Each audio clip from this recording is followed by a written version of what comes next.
Prej vitesh, rruga nacionale Skuraj-Burrel vijon të jetë amortizuar. Në të gjithë gjatësinë e këtij aksi janë gropa të shumta, në shumë vende ka edhe deformime të karrexhatës. Këto shkaktojnë probleme në qarkullimin e mjeteve të shumta që e përdorin këtë aks për ata që frekuentojnë plazhet e Bregdetit shqiptar. Më kritike situata në aksin nacional Skuraj-Burrel paraqitet në fshatin Bushkash, ku uji i kanalit Vaditës rrjedh duke dëmtuar së tepër me asfaltin. Drejtuesit e mjeteve shprehen se prej vitesh në këtë rrugë nuk është vënë dorë, ndërsa gjendja e saj sa vjen e përkeqësohet në të gjitha aspektet, si në sinjalistik, mbrojtëse anësore dhe dëmtimi i rënd i karrexhatës. Ato shprehen se është turp që në vitin 2026 në Shqipëri të ketë rrugë nacionale në gjendje të tillë. Por zotën, jo tamam, shumë keq është për momentin.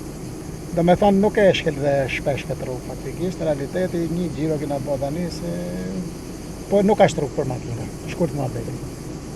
Nuk është që për kohën që është. Kjo rrugë e partisë punës. 25 vjetë këm kaluam që të rrugë të bëjtë kropë. Që të rrugë. Edhe kështu që e ka praktë. 25 vjetë e një loj që e ka. Asë të lojnë lëshimi ja. Gjohë s'ka.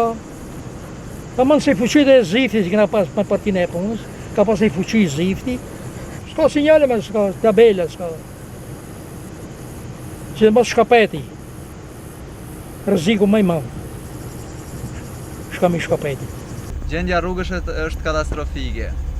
Mezi vim, mezi ikim, është shumë rrugë me shumë gropa, qahet goma.